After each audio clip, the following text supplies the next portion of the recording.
Hundreds of people. The quiet lodgings of Dr. Manette were in a quiet street corner not far from Soho Square.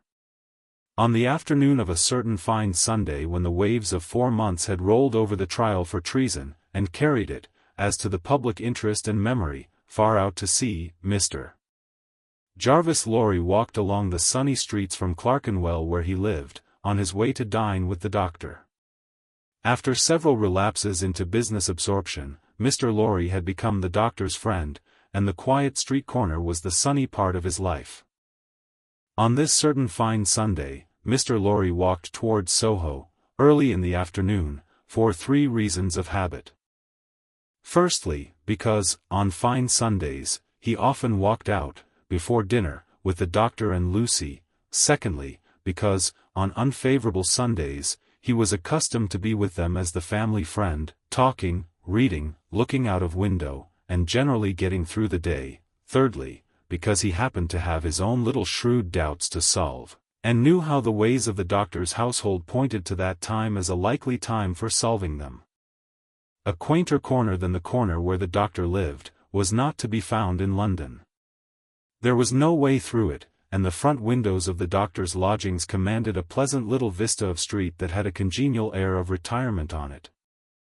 There were few buildings then, north of the Oxford Road, and forest trees flourished, and wild flowers grew, and the hawthorn blossomed, in the now vanished fields. As a consequence, country airs circulated in Soho with vigorous freedom, instead of languishing into the parish like stray paupers without a settlement, and there was many a good south wall, not far off, on which the peaches ripened in their season. The summer light struck into the corner brilliantly in the earlier part of the day, but, when the streets grew hot, the corner was in shadow, though not in shadow so remote but that you could see beyond it into a glare of brightness. It was a cool spot, staid but cheerful, a wonderful place for echoes, and a very harbor from the raging streets. There ought to have been a tranquil bark in such an anchorage, and there was. The doctor occupied 2 floors of a large stiff house, where several callings purported to be pursued by day, but whereof little was audible any day, and which was shunned by all of them at night. In a building at the back, attainable by a courtyard where a plane tree rustled its green leaves, church organs claimed to be made, and silver to be chased, and likewise gold to be beaten by some mysterious giant who had a golden arm starting out of the wall of the front hall as if he had beaten himself precious, and menaced a similar conversion of all visitors. Very little of these trades, or of a lonely lodger rumored to live upstairs, or of a dim coach trimming maker asserted to have a counting-house below, was ever heard or seen. Occasionally, a stray workman putting his coat on, traversed the hall, or a stranger peered about there, or a distant clink was heard across the courtyard, or a thump from the golden giant. These, however, were only the exceptions required to prove the rule that the sparrows in the plane tree behind the house, and the echoes in the corner before it, had their own way from Sunday morning unto Saturday night. Dr. Manette received such patience here as his old reputation, and its revival in the floating whispers of his story, brought him.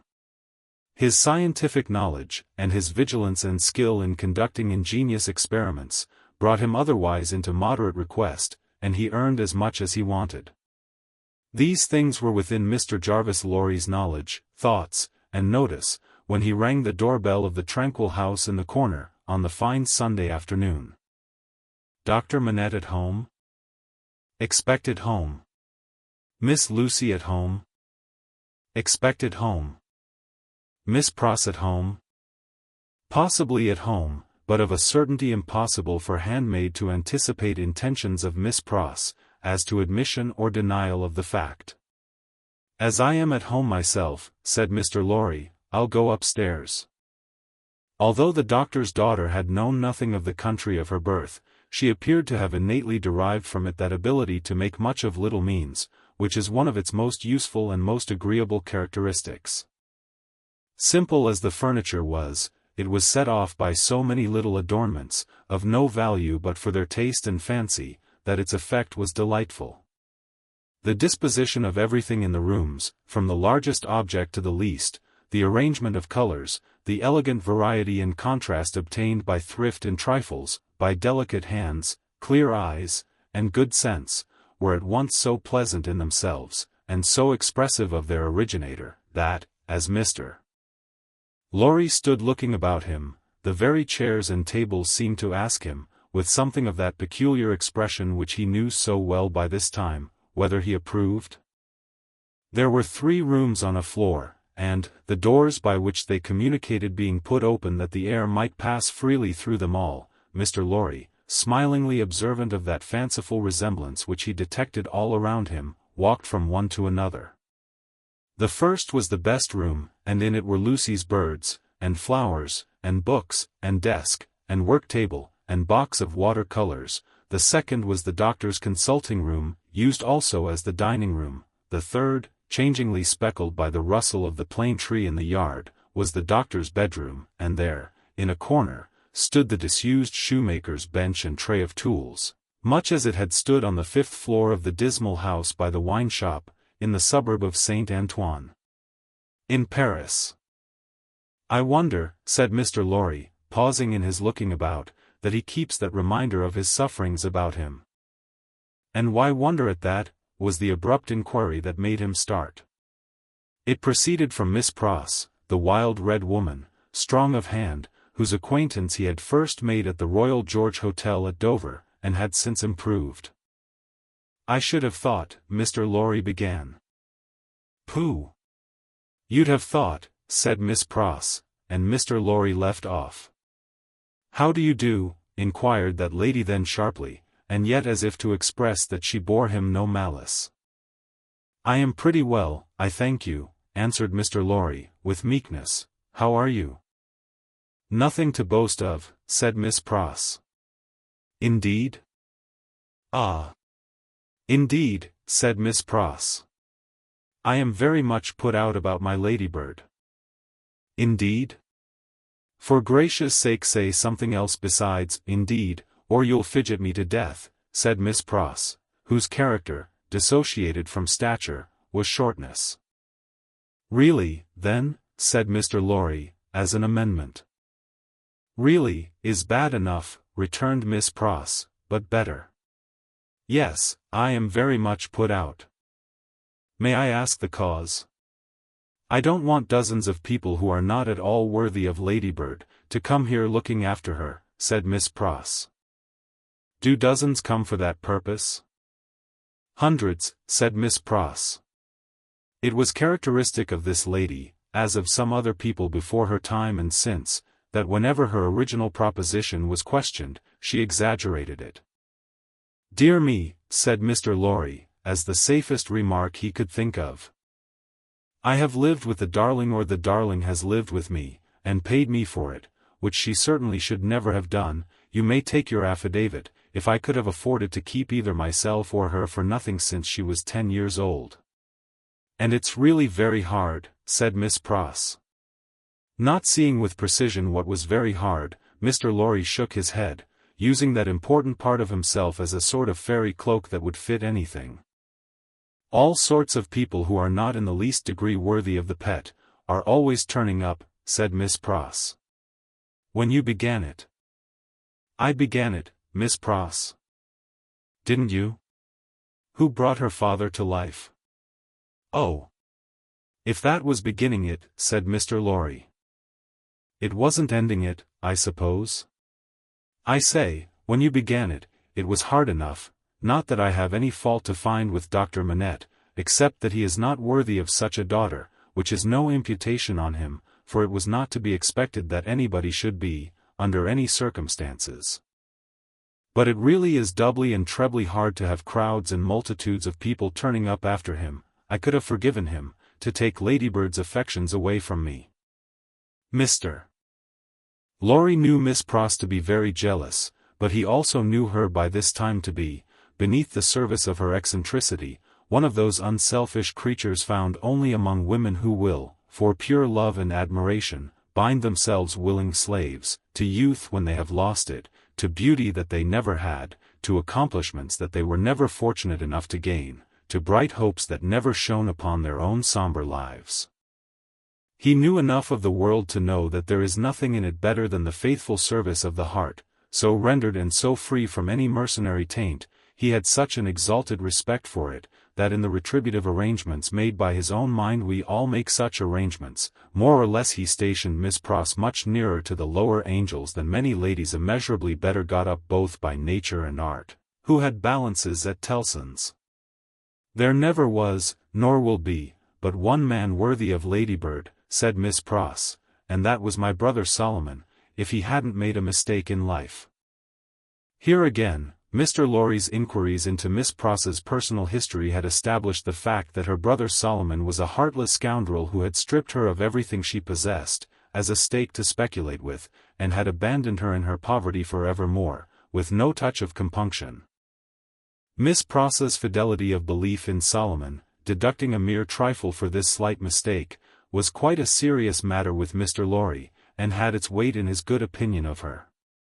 As we happen to be alone for the moment, and are both people of business, he said, when they had got back to the drawing-room and had sat down there in friendly relations, let me ask you, does the doctor, in talking with Lucy, never refer to the shoemaking time, yet? Never. And yet keeps that bench and those tools beside him? Ah, returned Miss Pross, shaking her head. But I don't say he don't refer to it within himself. Do you believe that he thinks of it much? I do, said Miss Pross. Do you imagine, Mr. Lorry had begun, when Miss Pross took him up short with. Never imagine anything. Have no imagination at all. I stand corrected. Do you suppose you go so far as to suppose, sometimes? Now and then, said Miss Pross. Do you suppose, Mr. Lorry went on, with a laughing twinkle in his bright eye, as it looked kindly at her, that Dr. Manette has any theory of his own, preserved through all those years, relative to the cause of his being so oppressed, perhaps, even to the name of his oppressor? I don't suppose anything about it but what Ladybird tells me. And that is? That she thinks he has.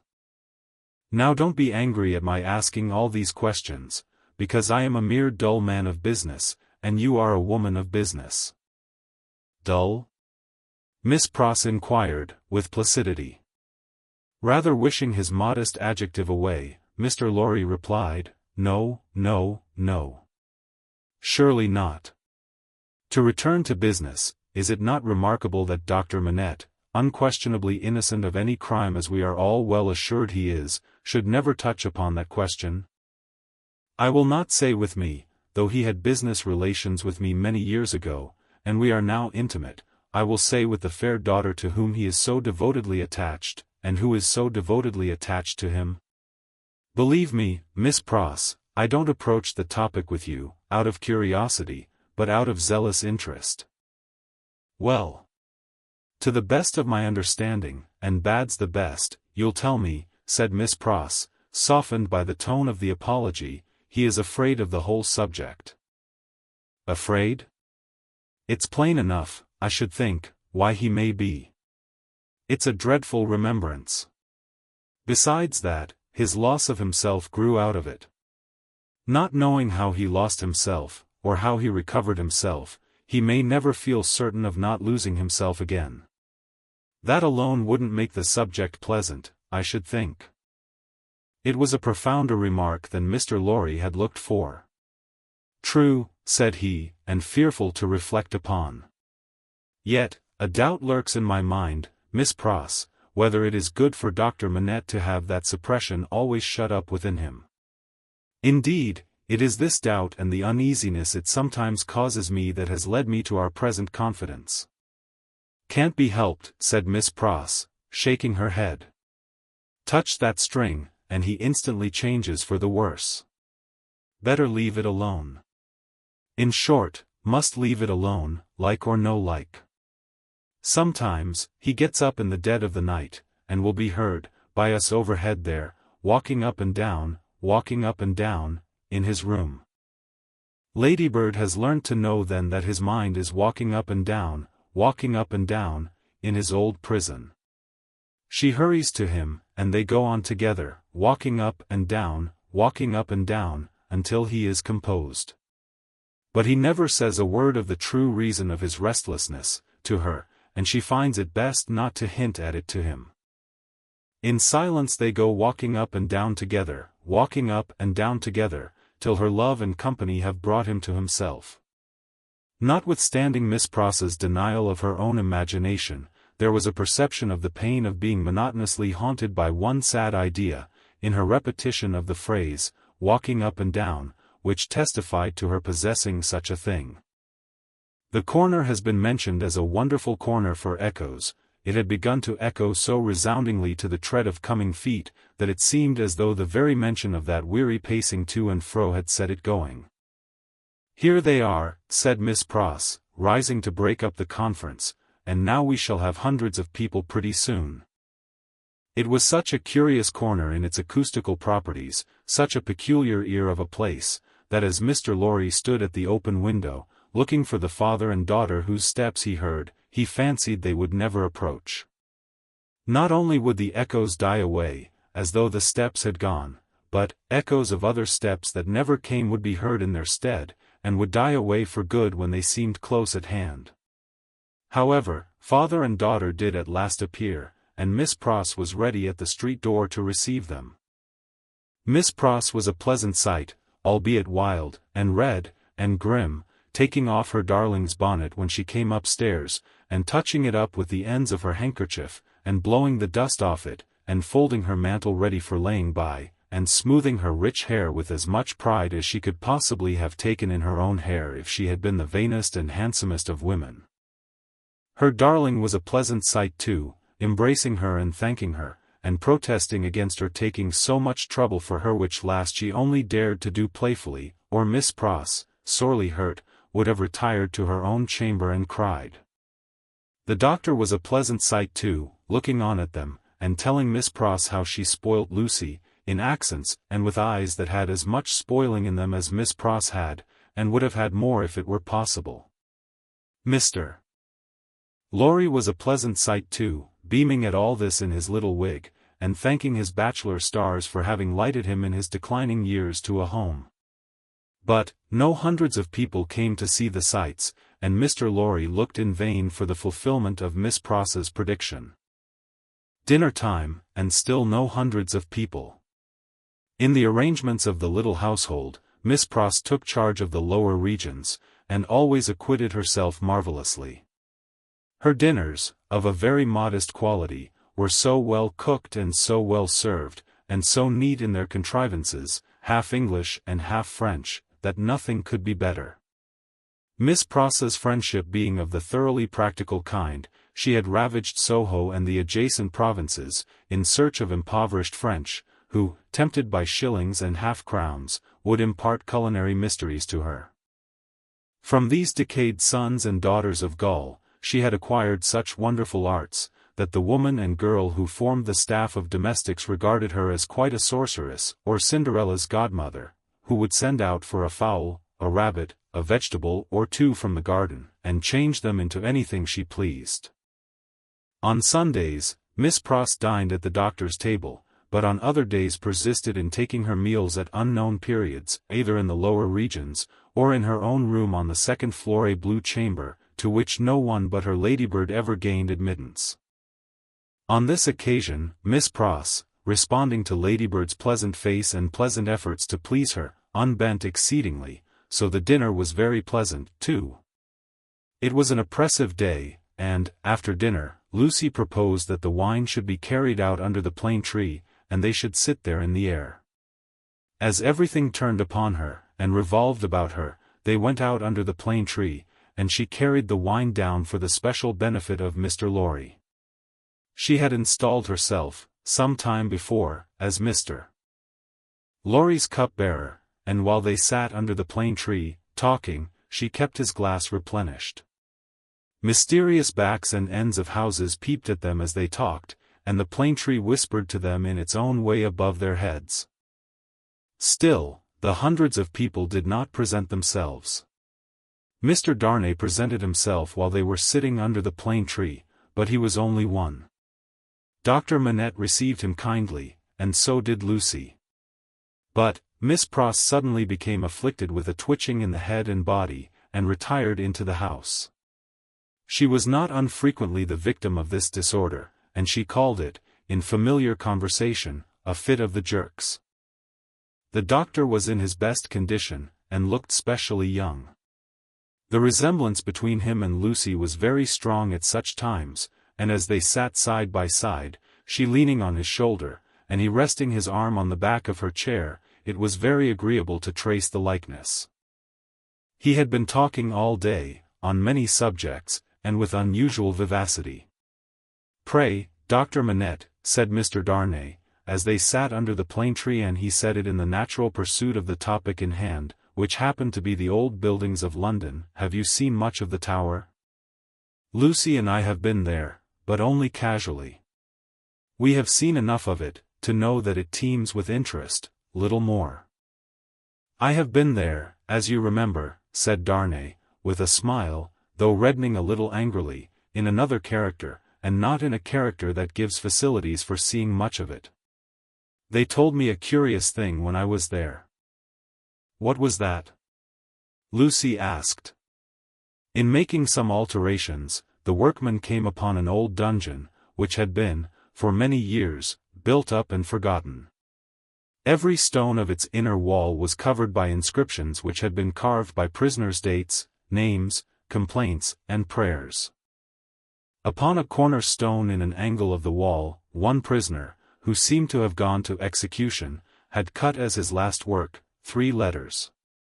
They were done with some very poor instrument, and hurriedly, with an unsteady hand. At first, they were read as D-I-C, but, on being more carefully examined, the last letter was found to be G. There was no record or legend of any prisoner with those initials, and many fruitless guesses were made what the name could have been. At length, it was suggested that the letters were not initials, but the complete word, dig. The floor was examined very carefully under the inscription, and, in the earth beneath a stone, or tile, or some fragment of paving, were found the ashes of a paper, mingled with the ashes of a small leathern case or bag. What the unknown prisoner had written will never be read, but he had written something, and hidden it away to keep it from the jailer. "My father," exclaimed Lucy, "you are ill." He had suddenly started up, with his hand to his head. His manner and his look quite terrified them all. "No, my dear, not ill. There are large drops of rain falling, and they made me start. We had better go in." He recovered himself almost instantly. Rain was really falling in large drops, and he showed the back of his hand with raindrops on it. But, he said not a single word in reference to the discovery that had been told of, and, as they went into the house, the business eye of Mr. Lorry either detected, or fancied it detected, on his face, as it turned towards Charles Darnay, the same singular look that had been upon it when it turned towards him in the passages of the court-house. He recovered himself so quickly, however, that Mr. Lorry had doubts of his business eye. The arm of the golden giant in the hall was not more steady than he was, when he stopped under it to remark to them that he was not yet proof against slight surprises, if he ever would be, and that the rain had startled him. Tea time, and Miss Pross making tea, with another fit of the jerks upon her, and yet no hundreds of people. Mr. Carton had lounged in, but he made only 2. The night was so very sultry, that although they sat with doors and windows open, they were overpowered by heat. When the tea-table was done with, they all moved to one of the windows, and looked out into the heavy twilight.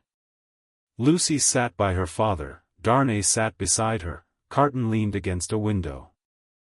The curtains were long and white, and some of the thunder gusts that whirled into the corner, caught them up to the ceiling, and waved them like spectral wings.